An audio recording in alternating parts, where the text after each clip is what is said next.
सभी सनातन धर्म प्रेमियों को जय माता दी। नव संवत्सर की हार्दिक शुभकामनाएं। आज के वीडियो का विषय है दुर्गा देवी जी की उत्पत्ति कैसे और क्यों हुई। वेदांत के अनुसार प्रत्येक कल्प के अंत में होने वाले विनाश को प्रलय कहा जाता है, जिसमें तीनों लोकों का क्षय हो जाता है। भगवान श्री हरि ही सृष्टि करता है, भगवान ही भोगता है, भगवान ही विनाश करता है। श्री हरि जब योग निद्रा में जाते हैं तो सृष्टि का विनाश करते हैं, जब योग निद्रा से जागते हैं तो सृष्टि उत्पन्न करते हैं। जब भगवान श्री हरि योग निद्रा में क्षीर सागर में सोए हुए थे तो उनके कानों के मैल से दो राक्षस उत्पन्न हुए, जिनका नाम मधुकैटभ था। मधुकैटभ बहुत बलशाली थे। तब उन दोनों राक्षसों ने श्री हरि के नाभि कमल से उत्पन्न ब्रह्मा जी को देखा तो उन्हें भक्षण करने के लिए उनकी ओर बढ़े। ब्रह्मा जी बहुत भयभीत हो गए। उन्होंने देखा भगवान श्री हरि क्षीर सागर में शयन निद्रा में लीन है, योग निद्रा में लीन है।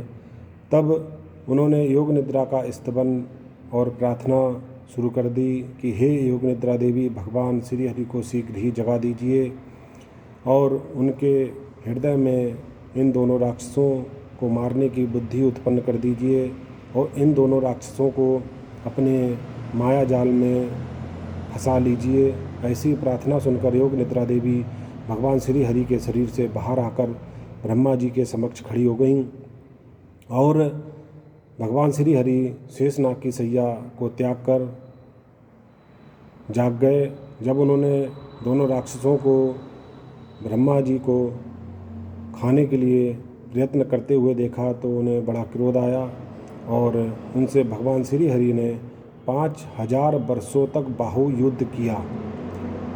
योग निद्रा की माया से भ्रमित दोनों राक्षस श्री हरि से ही कहने लगे कि हम आपकी वीरता से प्रसन्न हैं, मांगो, कोई भी वर मांग सकते हो। श्री हरि बोले, अगर आप दोनों मुझ पर प्रसन्न हैं तो एक वर दे दीजिए कि आप दोनों की मृत्यु मेरे ही हाथों हो। ऐसा सुनकर राक्षसों ने चारों ओर देखा कि पृथ्वी जलमग्न है, तो उन्होंने श्री हरि से कहा, जहाँ पर पृथ्वी जलमग्न ना हो, जहाँ पर सूखा हो, वहाँ पर हमारा वध कर दीजिए। तब श्री हरि ने अपनी जंघाओं पर रखकर सुदर्शन चक्र से उनके वध करा। बाद में भगवान श्री हरि ने सृष्टि की रचना की, जिसमें देवता आदि उत्पन्न किए। कहते हैं कि पूर्व काल में 100 वर्षों तक राक्षसों और देवताओं का युद्ध हुआ, जिसमें देवताओं की पराजय हुई। राक्षसों का स्वामी महिषासुर ने तीरलोकी पर विजय प्राप्त करके, देवताओं पर विजय प्राप्त करके राजा बन गया। देवता जब पराजित हुए तब उन्होंने ये पराजय का वृतांत श्री हरि और भगवान शंकर के समक्ष सुनाया। उन शंकर जी को और श्री हरि को राक्षसों पर बड़ा क्रोध आया। उस क्रोध से, उनके तेज से, देवताओं के तेज से एक सब जगह तेज उनका एकत्रित हुआ और नारी के रूप में परिवर्तित हो गया। उनके तेज से उस देवी के अंग किस देवता के तेज से किस अंग विकसित हुए। शंकर भगवान के तेज से मुख उत्पन्न हुआ, यमराज के तेज से सिर के बाल, हरि के तेज से भुजाएं, चंद्रमा के तेज से स्तन, इंद्र के तेज से कटी प्रदेश, वरुण से जंघा और पिंडली, पृथ्वी के तेज से नितंब, ब्रह्मा के तेज से चरण, सूर्य के से पैरों की उंगलियां, वसुओं के हाथों की उंगलियां, कुबेर से नासिका, प्रजापति से दांत, अग्नि से नेत्रों आदि सभी देवताओं के तेज से उस नारी का प्रादुर्भाव हुआ और सभी देवताओं ने के पास जो दिव्य अस्त्र और शस्त्र थे उससे उत्पन्न करके उस देवी के लिए भेंट स्वरूप दिए और सभी देवता उस देवी की जय जयकार करने लगे कि हे देवी, आपका कल्याण हो, आप इन देवताओं का भी कल्याण करें और इन्हें भयमुक्त करें, राक्षसों का वध करें। ऐसी बात सुनकर उस देवी ने जोर से गर्जना की, जिससे सभी राक्षसगण हिल गए। महिषासुर ने देखा कि एक दिव्य तेज वाली स्त्री सामने प्रकट हुई है, तो उसने चिक्षुर नाम के सेनापति को आदेश दिया कि इस देवी को भी जीतो और अपने बस में करो। चिक्षुर अन्य राक्षसों सहित उस देवी पर आक्रमण कर दिया। युद्ध होने लगा।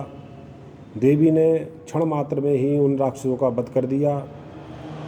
वध किया हुआ देखकर, सेनापति को पराजित देखकर महिषासुर ने स्वयं भैंसे का रूप धारण कर उस महादेवी से युद्ध किया, जो कई दिनों तक चला। देवी क्रोध में भरकर उछलकर उस भैंसे के ऊपर बैठ गईं और क्षण भर में उसकी गर्दन अलग कर दी, उस राक्षस का वध कर दिया, जिससे देवताओं को विजय मिली। देवतागण प्रसन्न हो गए, देवी के ऊपर पुष्प वर्षा करने लगे, देवी की जय जयकार करने लगे। कहते हैं देवी माता के 9 ही व्रत हैं, 9 ही माता के स्वरूप हैं, और महादेवी ने 9 ही राक्षसों का वध करा है, जिसमें मधुकैटभ, महिषासुर, धूम्रलोचन, चंडमुंड, रक्तबीज, शुंभ निशुंभ। और कहते हैं कि हर मनुष्य के अंदर एक राक्षस रूपी एक अवगुण बैठा हुआ है। हम नवरात्रि से संकल्प लें कि उस राक्षस को हम अपने सत्कर्मों से मारें और उसका वध करें, और हम सतमार्ग की तरफ प्रेरित हों। ऐसा हम चैत्र मास के शुक्ल प्रतिपदा को, जो आने वाली 22 मार्च को है, सभी लोग ऐसा संकल्प लें कि हम लोग के अंदर जो राक्षस रूपी कोई अवगुण बैठा हुआ उसे मारकर हम सत्कर्म की तरफ प्रेरित हों। और ये थी दुर्गा देवी जी की उत्पत्ति कैसे और क्यों हुई। सभी सनातन धर्म प्रेमियों से मेरा अनुरोध है कि अधिक से अधिक हमारे चैनल को, यूट्यूब चैनल को सब्सक्राइब करें, बेल आइकन का बटन दबाकर हमें नई वीडियो बनाने के लिए प्रेरित करें।